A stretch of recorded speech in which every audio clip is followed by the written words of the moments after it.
মহাভাৰতৰ এটা পবিত্ৰ চৰিত্ৰ হ'ল গংগা, যাৰ অতীত কালৰ পৰাই পূজা অৰ্চনা হৈ আহিছে। ইয়াৰ লগত জড়িত এটা ৰহস্যময় কাহিনী আছে, যাৰ উল্লেখ মহাভাৰতত পোৱা যায়। এই কথা অনুসৰি গংগাই নিজৰ 7 পুত্ৰক নদীত উটাই দিছিল। আহকচোন জানো, তেওঁ নিজৰ পুত্ৰসকলক কিয়নো নদীত উটাই দিব লগা হৈছিল। মহাভাৰতৰ ৰজা শান্তনু আৰু দেৱী গংগাৰ প্ৰেম প্ৰসংগ মহাভাৰতত উল্লেখ আছে। এনেকৈ কোৱা হৈছে যে দেৱী গংগাৰ 8 পুত্ৰই অভিশাপ পাইছিল। মহাভাৰতৰ আদি পৰ্ব অনুসৰি এবাৰ 8 পুত্ৰই, যাক বসু বুলি কোৱা হয়, তেওঁলোকৰ পত্নীসকলৰ লগত মেৰু পৰ্বতত বিচৰণ কৰি আছিল। সেই পৰ্বততে ঋষি বশিষ্ঠৰ আশ্ৰম আছিল, য'ত বসুসকলে নন্দিনী নামৰ গাই এজনী দেখিলে। দেৱক নামৰ বসুৱে সকলো বসুৰ লগত মিলি নিজৰ পত্নীৰ আগ্ৰহক দেখি সেই গাইজনীক হৰণ কৰি লৈ গুচি গৈছিল।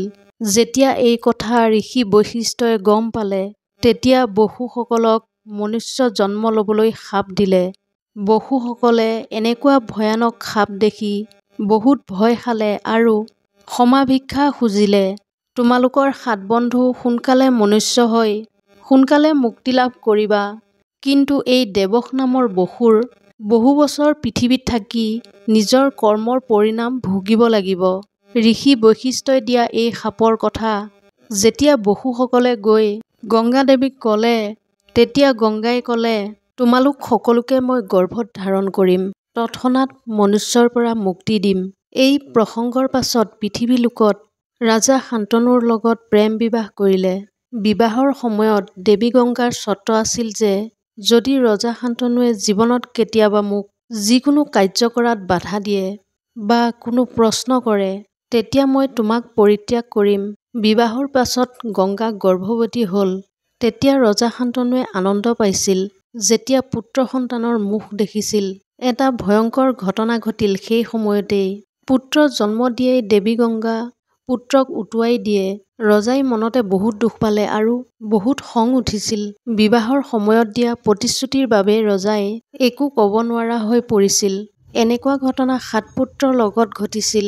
ৰজা শান্তনুৰ ধৈৰ্য্যৰ সীমা ছিঙি গৈছিল। যেতিয়া 8ম পুত্ৰক নৈত উটাবলৈ দেৱী গংগাই লৈ গৈছিল, তেতিয়া ৰজা শান্তনুৱে নিজকে ৰখাব নোৱাৰিলে। তেওঁ দৌৰি গৈ গংগাৰ পৰা নিজৰ পুত্ৰক কাঢ়ি ল'লে আৰু বহুত খং উঠিল। তেতিয়া গংগাই শান্তভাৱে তেওঁক ক'লে যে মহাৰাজ, আপুনি দিয়া প্ৰতিশ্ৰুতি আজি ভাঙি পেলালে। এতিয়া মই আপোনাক পৰিত্যাগ কৰিব লাগিব। যোৱাৰ আগত আপোনাক সকলো প্ৰশ্নৰ উত্তৰ দি থৈ যাম। মই নিজৰ পুত্ৰসকলক উটুৱাই দি পুত্ৰসকলক মৃত্যুৰ দুৱাৰদলিলৈ পঠিয়াই দিব লগা হ'ল।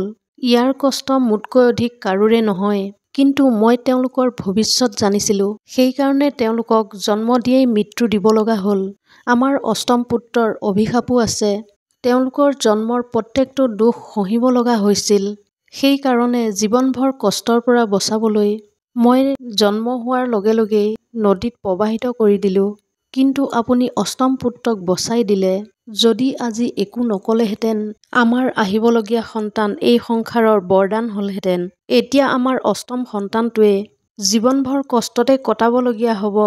মই এতিয়াই আমাৰ এই সন্তানটো মোৰ লগত লৈ যাওঁ। আপোনাৰ বংশৰ অনুসৰি যজ্ঞ কৰি আকৌ আপোনাক গতাই দিম।